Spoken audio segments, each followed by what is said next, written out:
الحمدللہ رب العالمین والصلاة والسلام علی سید المرسلین اما بعد فاعوذ باللہ من الشیطان الرجیم بسم اللہ الرحمن الرحیم.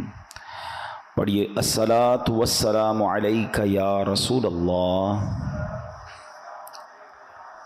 وعلی آلک واصحابک یا حبیب اللہ.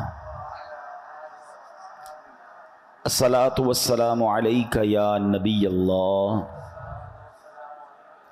وعلی آلک واصحابک یا نور اللہ. درود پاک کے بے شمار فضائل و برکات ہیں. بڑی کمال کی حدیث ہے. میرے آقا علیہ الصلوۃ والسلام فرماتے ہیں اذا فرغ احدکم من طہورہ، جب تم میں سے کوئی وضو سے فارغ ہو تو فرمایا فلیقل اشہد ان لا الہ الا اللہ وان محمدا عبدہ ورسولہ، تو وہ کہے اشہد ان لا الہ الا اللہ وان محمدا عبدہ ورسولہ ثم لیصلی علی، پھر مجھ پر درود شریف پڑھے. فاذا قال ذلک فتحت لہ ابواب الرحمہ، تو جب یہ درود پڑھے گا تو اس کے لیے رحمت کے دروازے کھول دیے جائیں گے. تو وضو کرنے کے بعد پڑھنا کیا ہے؟ اشہد ان لا الہ الا اللہ وان محمدا عبدہ ورسولہ، اور پھر اس کے بعد درود پاک پڑھنا ہے. آسیوں جرم کی دوا ہے درود، کیا دوا عین کیمیا ہے درود. ایک ساعت میں عمر بھر کے گناہ کرتا معدوم اور فنا ہے درود. چھوڑیو مت درود کو کافی، راہ جنت کا رہنما ہے درود. ہمیں چاہیے کہ ہم کثرت سے درود پاک پڑھتے رہا کریں محبت کے ساتھ. باآواز بلند درود پاک پڑھیے. صلو علی الحبیب صلی اللہ تعالی علی محمد صلی اللہ علیہ وسلم. ہم جب بیان کرنے آتے ہیں تو کوشش کرتے ہیں کہ کچھ نہ کچھ قرآن کی آیتوں کو ہم سمجھیں، قرآن کی آیتوں کو ڈسکرائب بھی کریں اور ان سے کچھ میسج حاصل کرنے کی کوشش کریں. اللہ کریم قرآن مجید کے پارہ نمبر 21 سورہ لقمان آیت نمبر 1 سے 3 میں ارشاد فرماتا ہے بسم اللہ الرحمن الرحیم الف لام میم تلک آیات الکتاب الحکیم ہدی ورحمۃ للمحسنین. آسان ترجمہ قرآن کنز العرفان، یہ حکمت والی کتاب کی آیتیں ہیں، نیکوں کے لیے ہدایت اور رحمت ہیں. اب ان آیتوں کی ہم ذرا تھوڑی سی تفصیل سمجھنے کی کوشش کریں گے کہ اس کا شان نزول کیا ہے، بیک گراؤنڈ کیا ہے، یہ آیتیں کس سینیریو میں کس وجہ سے نازل ہوئیں. اب جناب شان نزول یہ ہے کہ غیر مسلم شخص تھا جس کا نام تھا نضر بن حارث، مکہ مکرمہ کا رہنے والا تھا. ایک مرتبہ تجارت کے لیے ہیرا، یہ کوفہ سے 3 میل کی دوری پر ایک شہر ہے، وہاں وہ گیا اور واپسی میں کہانیوں کی کتابیں لے آیا. اور معاذ اللہ اب وہ مکہ مکرمہ کے لوگوں کو کہانیاں سناتا جاتا اور یہ کہتا جاتا کہ محمد صلی اللہ علیہ وسلم بھی تمہیں قوم عاد اور سمود کی کہانیاں سناتے ہیں، میں بھی تمہیں رستم اور اسفندیار وغیرہ کی کہانیاں سناتا ہوں. یعنی معاذ اللہ اپنے قصے کہانیوں کو قرآن کے برابر ٹھہرا دیا کہ قرآن بھی کہانیاں ہیں، میں بھی کہانی سنا رہا ہوں. تو اس بدبخت کی مذمت میں، اس کے رد میں سورہ لقمان کی آیتیں نازل ہوئیں. اب اللہ نے کیا فرمایا؟ ایک جگہ ارشاد فرمایا رب تعالیٰ نے وَمِنَ النَّاسِ مَن يَشْتَرِي لَهْوَ الْحَدِيثِ لِيُضِلَّ عَن سَبِيلِ اللَّهِ بِغَيْرِ عِلْمٍ وَيَتَّخِذَهَا هُزُوًا أُولَٰئِكَ لَهُمْ عَذَابٌ مُّهِينٌ. ترجمہ کنز العرفان، اور کچھ لوگ کھیل کی باتیں خریدتے ہیں تاکہ بغیر سمجھے اللہ کی راہ سے بہکا دیں اور انہیں ہنسی مذاق بنا لیں، ان کے لیے ذلت کا عذاب ہے. یعنی نضر بن حارث جو کہانیوں کی کتابیں اٹھائے پھرتا ہے اس پہ خرابیاں ہیں. نمبر 1 پہلی خرابی تو یہ کہ یہ لہو الحدیث یعنی بے مقصد کہانیاں اور کھیل کی باتیں ہیں. اور نمبر 2 دوسری خرابی یہ کہ ان کو پڑھنے سننے والے اللہ پاک کے رستے سے اور نیکی سے دور ہو جاتے ہیں. اور اللہ کریم نے جو قرآن کی شان بیان فرمائی الف لام میم تلک آیات الکتاب الحکیم، الف لام میم یہ حکمت والی کتاب کی آیتیں ہیں. یعنی قرآن کریم کی پہلی شان تو یہ ہے کہ نضر بن حارث کہانیوں کی کتاب لایا ہے، وہ لہو الحدیث ہیں، فضولیات ہیں. قرآن کریم کی شان یہ ہے کہ ہر لفظ حکمت بھرا ہے، ہر لفظ میں خزانے ہیں. اور آگے ارشاد فرمایا ہدن یعنی ہدایت. دوسری شان یہ ہے کہ قرآن کریم صرف کتاب حکمت نہیں بلکہ کتاب ہدایت بھی ہے۔ نضر بن حارث کی ان کہانیوں کو پڑھ کر بندہ بھٹک جاتا ہے۔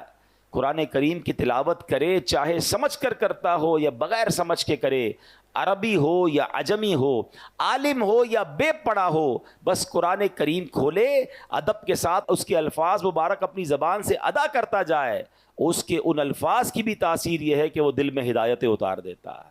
سمجھ نہ بھی آئے تو تلاوت قرآن امپیکٹ رکھتی ہے۔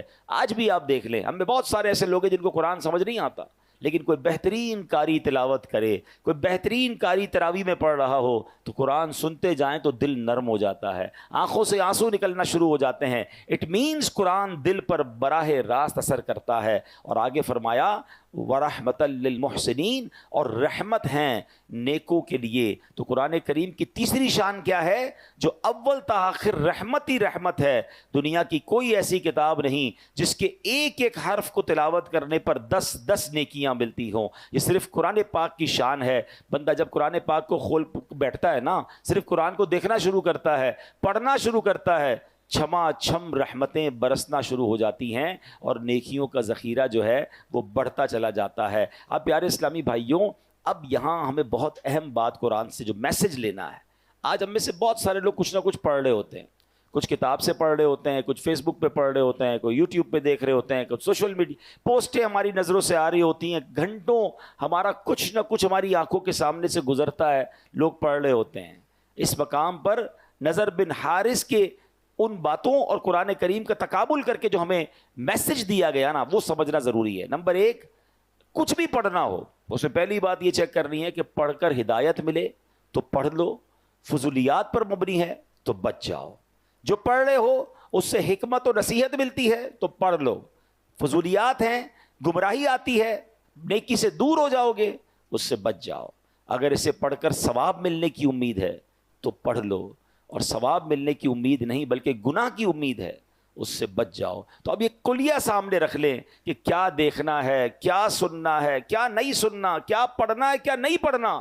اگر یہ بات ہمیں سمجھ آ جائے تو قرآن نے اپنی شان بھی بیان کر دی، اور رہتی دنیا کو پڑھنا، سننا، دیکھنا کیا ہے اور کیا نہیں دیکھنا اس کا فارمولہ بھی بتا دیا۔ اب میرے پیارے اسلامی بھائیوں، حضرت زید بن اسلم رضی اللہ تعالیٰ، دیکھیں قرآن کتنا امپیکٹفل ہے اور اس کی ایک ایک آیت، ایک ایک سورت کس قدر درس رکھتی ہے کہ ایک مرتبہ ایک شخص بارگاہ رسالت میں آیا اور نبی پاک علیہ الصلوۃ والسلام نے کہا کہ ایک صحابی سے کہ یہ نیا مسلمان ہوا ہے، نئے شخص آئیں کو قرآن سکھاؤ۔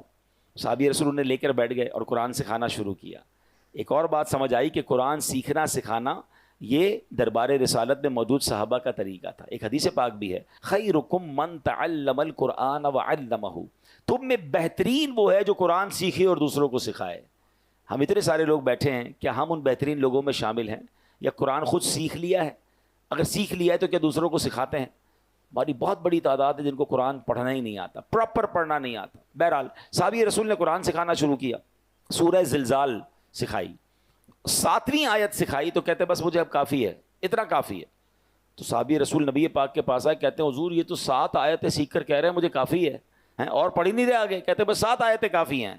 اللہ اکبر، نبی پاک نے فرمایا اسے چھوڑ دو، اسے فقاہت یعنی دین کی سمجھ مل گئی ہے۔ یعنی 7 آیتوں میں اتنا کمال، سکھانے والے کون تھے؟ صحابی رسول تھے نا، کس انداز سے سکھایا ہوگا، کیسا دل میں اتارا ہوگا۔ سچی بات تو یہ کہ بعض اوقات قرآن کی ایک آیت اگر صحیح سمجھ آ جائے اور بندہ اس پر عمل کر لے، وہ زندگی گزارنے کے لیے کافی ہے۔ نبی پاک نے فرمایا 7 آیتیں سیکھ لی، اس کو فقاہت مل گئی، اس کو دین کی سمجھ مل گئی، تو اب پتہ چلا کہ یہ ہے قرآن، یہ ہے کتاب ہدایت، کہ اس طرح امپیکٹ کریٹ کرتی ہے اور بندہ دل سے پڑھے سمجھ لے تو اس کی زندگی سنور جایا کرتی ہے۔ حضرت جبیر بن مطعم رضی اللہ تعالیٰ عنہ صحابی رسول ہیں، فتح مکہ سے پہلے انہوں نے اسلام قبول کیا اور مدینہ منورہ میں رہتے تھے، وہیں انہوں نے وفات پائی۔ اپنے اسلام قبول کرنے کا واقعہ بیان کرتے ہیں کہ کیسے اسلام قبول کیا۔ کہتے ہیں غزوہ بدر میں جو غیر مسلم قید ہوئے تھے، ان قیدیوں کی بات چیت کرنے کے لیے میں مدینہ منورہ آیا تھا، یعنی غیر مسلموں کی طرف سے نیگوشیشن کے لیے کہتے ہیں میں مدینہ منورہ آیا۔ جب یہاں پہنچا تو مغرب کا وقت تھا، مسلمان مغرب کی نماز پڑھ رہے تھے، نبی پاک علیہ الصلوۃ والسلام امامت فرما رہے تھے، اور پیارے آقا نے نماز کے اندر جو آیت تلاوت کی، وہ نماز کی جو تلاوت تھی وہ مسجد کے باہر بھی آواز آ رہی تھی، اور پیارے آقا سورہ طور کی تلاوت فرما رہے تھے۔ اب میں حیران ہو گیا کہ آواز کیسی؟ ہیں قرآن پڑھنے والا کون؟ اللہ کے حبیب علیہ الصلوۃ والسلام، جن پہ قرآن نازل ہوا ہے. اور کلام کس کا؟ اللہ کا کلام. کیسی تاثیر ہوگی؟ کہتے ہیں مسجد کے باہر کھڑا ہو گیا اور اب میرے کانوں میں نبی پاک کی پیاری میٹھی آواز اور اللہ کا کلام جانے لگا. اور نبی پاک نے یہ آیات پڑھی، ان عذاب ربک لواقع ما لہ من دافع، بے شک تیرے رب کا عذاب ضرور واقع ہونے والا ہے، اسے کوئی ٹالنے والا نہیں. کہتے ہیں ان آیات کو سنا تو میرا دل ایسے ہو گیا جیسے ابھی پھٹ جائے گا. مجھے یوں لگا تھا کہ میں یہاں سے قدم بھی نہیں اٹھا سکوں گا، اس سے پہلے ہی مجھ پر عذاب برس جائے گا. میں نے اللہ پاک کے عذاب سے ڈر کر اسی وقت توبہ کی اور ایمان قبول کر لیا. آئے تھے غیر مسلموں کی طرف سے نیگوشیشن کرنے، مگر قرآن نے دل پر ایسا امپیکٹ کیا، اتنا انڈرسٹینڈ کیا قرآن کو کہ فوراً ایمان قبول کر لیا.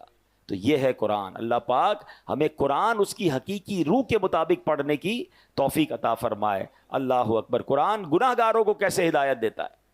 ایک بار حضرت ابو ہاشم رحمۃ اللہ تعالی علیہ فرماتے ہیں، ایک مرتبہ بصرہ کشتی میں جانے کے لیے سوار ہوا. اس کشتی میں ایک مرد بھی تھا، اس کے ساتھ کنیز بھی تھی. آگے بڑھے تو مرد نے اپنی کنیز سے کہا ذرا شراب پلاؤ. اس نے شراب پلائی. کنیز کو کہا کچھ گانا بھی سناؤ. حالانکہ وہ بزرگ ساتھ بیٹھے تھے مگر وہ اپنی رنگ رلیوں میں مصروف تھا. کہتا گانا سناؤ. اس نے گانا بھی شروع کر دیا. تھوڑی دیر بعد وہ شخص جو ہے وہ حضرت ابو ہاشم سے کہتا ہے اس گانے جیسا تمہارے پاس بھی کچھ ہے، تم بھی کچھ سنا سکتے ہو. اب ان کو موقع ملا، انہوں نے قرآن کی تلاوت شروع کر دی. اب سنیں قرآن کی کون سی آیتیں پڑھی. دیکھیں قرآن کی کچھ صورتیں تو ایسی ہیں جو کمال ہے نا، بندہ ایسا لگتا ہے اس کا ایسا ترنم ہے، ایسی لے ہے، ایسا انداز ہے کہ بندہ رحمت کے دریا میں تیرنا شروع ہو جاتا ہے.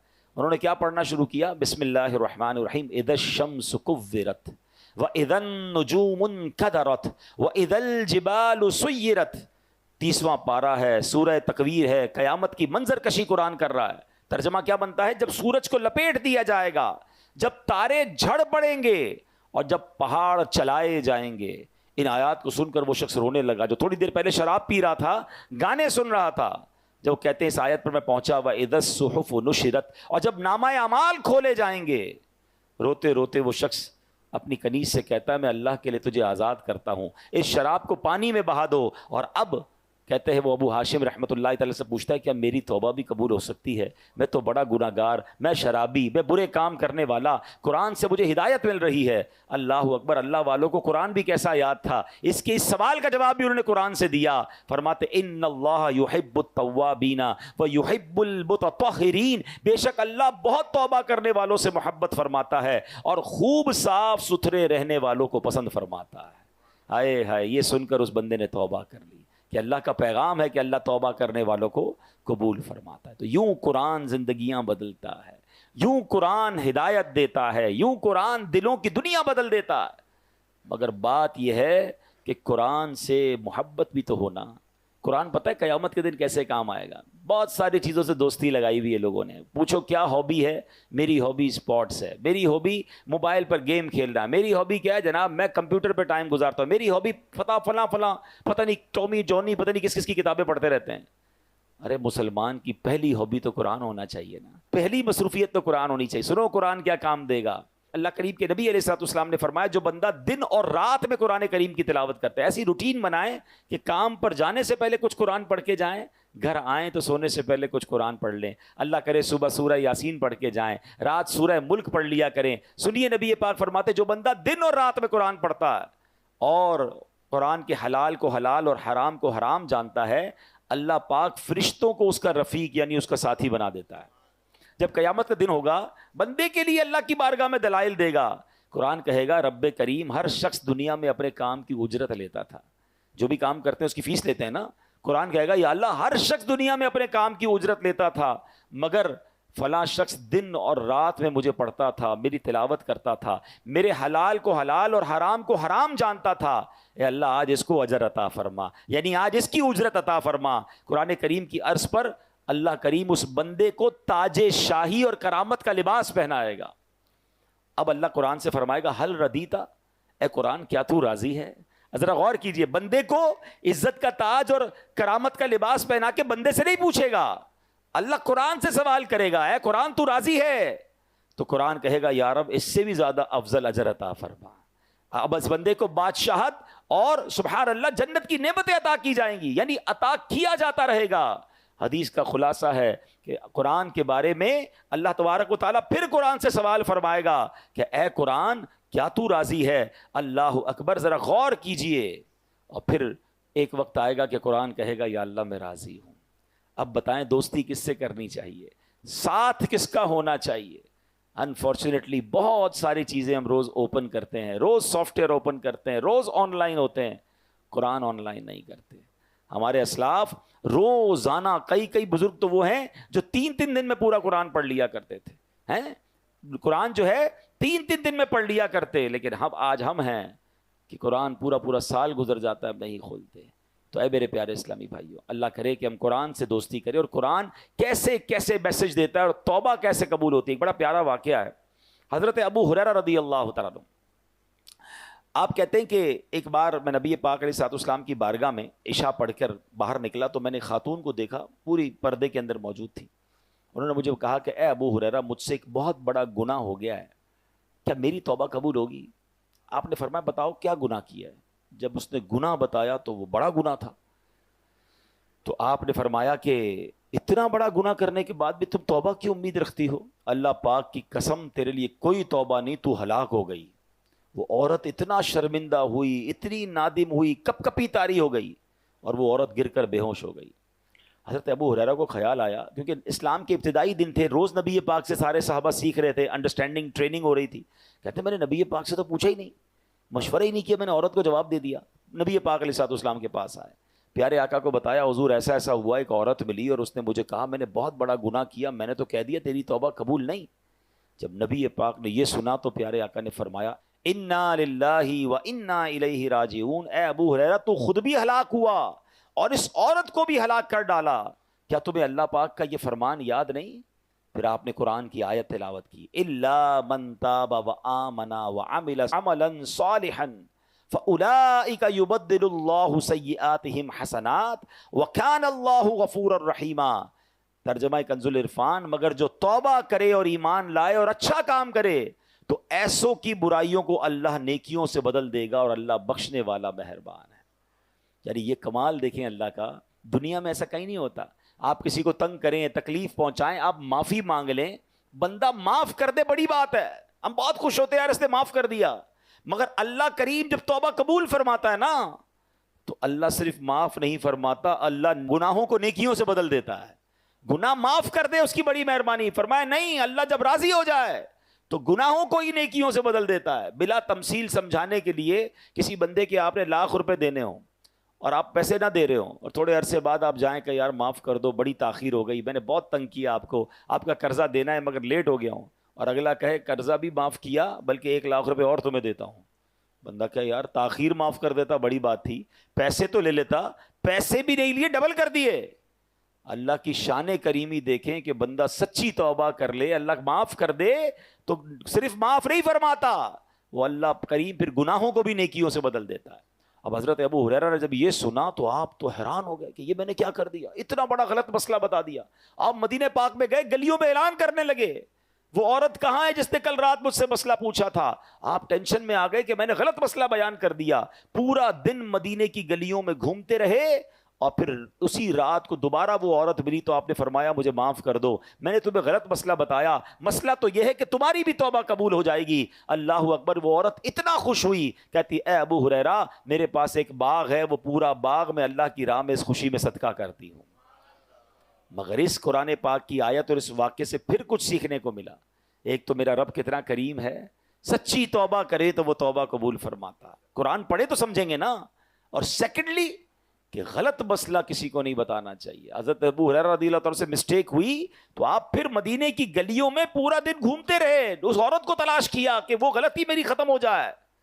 مگر آج جس کے منہ میں جو آتا ہے قرآن کی تفسیر بیان کر رہا ہے، حدیث لوگ باتوں پہ کہہ رہے تھے اللہ قرآن میں فرماتا، اس سے پوچھو کہاں فرماتا، یہ نہیں پتا، تمہیں نہیں پتا اللہ کیا کہتا ہے؟ ارے بھائی اللہ کیا کہتا ہے یہ کہنے کے لیے آپ کے پاس دلیل ہونی چاہیے۔ بھائی حدیث میں یہ آتا ہے، آپ نے کون سی حدیث پڑھی ہے؟ وہ میں نے سوشل میڈیا پہ پڑھا تھا۔ اور بھائی سوشل میڈیا کی ہر بات حدیث ہو جائے گی، ہر بات قرآن ہو جائے گی، ہر چیز کو فارورڈ کر دیں گے، ہر پوسٹ کو فارورڈ کر دیں گے، کیا پتا وہ غلط ہو۔ اور باقاعدہ پلاننگ کے ساتھ قرآن و حدیث کی غلط انٹرپریٹیشنز سوشل میڈیا پہ فلوٹ کی جا رہی ہیں کہ آپ کو نہیں پتا قادیانی لابی کیسے کام کر رہی ہے. معاذ اللہ قرآن میں وہ تحریف کر رہے ہیں اور ہمیں تو آتا جاتا کچھ نہیں. جو پوسٹ آئی آگے بڑھا دی, جو پوسٹ آئی آگے بڑھا دی. آپ یاد رکھیے اللہ قرآن میں ارشاد فرماتا ہے وَمَنْ أَظْلَمُ مِمَّنِ افْتَرَىٰ عَلَى اللَّهِ كَذِبًا, اس سے بڑھ کر ظالم کون جو اللہ پر جھوٹ باندھے. اللہ پر جھوٹ باندھنے کا مطلب کیا ہے کہ اگر کوئی یہ کہے کہ اللہ یہ فرماتا ہے, اللہ کے رسول یہ فرماتے, تو اللہ رسول پر جھوٹ باندھنا ہوا نا. نہیں فرمایا انہوں نے. کیا آپ کو پورا قرآن یاد ہے؟ آپ کو پوری حدیثیں یاد ہیں؟ ہر پوسٹ کو فارورڈ کرنا ہے. کتنی من گھڑت حدیثیں, کتنی من گھڑت روایتیں سوشل میڈیا پہ فلوٹ کر دی جاتی ہیں, مسلمان اس کے ساتھ چل رہے ہوتے ہیں. ایسا نہ کریں. آپ کو نہیں کنفرم, آپ مسئلہ آگے نہ بتائیں, کیونکہ مسئلہ غلط بتایا اور وہ جب تک عمل کرتا رہا اس کا عذاب کس پر آئے گا. تو ہمیں بیسٹ طریقہ تو یہ کہ اگر کوئی دینی پوسٹ فارورڈ کرنی ہے, بلکہ خود بھی عمل کرنا ہے, کسی عالم دین سے پوچھ لیں. اب آپ کہیں یار ہر پوسٹ میں تو روز کی پتہ نہیں سینکڑوں پوسٹیں چلاتا رہتا ہوں, تو واجب تو نہیں آپ پر ہر پوسٹ کو لائک شیئر کرتے رہنا. اور اگر آپ کا پھر بھی شوق ہے تو میرا مشورہ ہے کہ آپ dawat-islami.net یہ ہماری ویب سائٹ ہے جہاں روز کی اوتھنٹیکیٹ علماء کرام, مفتیان کرام سے اپروفڈ پوسٹ, حدیثیں, قرآن کی آیتیں آ رہی ہوتی ہیں, وہاں سے لیں اور شیئر کر دیں. ثواب بھی ملے گا اور آپ مطمئن بھی ہوں گے کہ جناب یہ اوتھنٹیکیٹ ہے.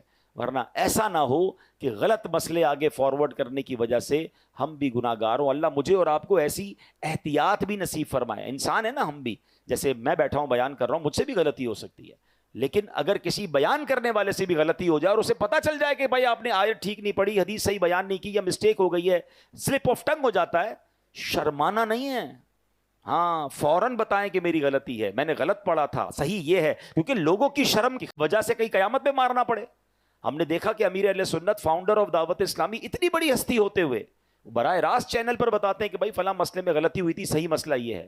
اس میں کوئی شرم اور آر نہیں ہونی چاہیے. چند لوگوں کی شرم اٹھانے کے لیے کہ لوگ کیا کہیں گے. ارے لوگ کچھ کہیں نہ کہیں, اگر رب ناراض ہو گیا اور گناہ جاریہ ہو گیا, میں نے جائز کو ناجائز کہہ دیا اور ناجائز کو جائز کہہ دیا, تو میرے لیے تو عذاب کا باعث بن جائے گا.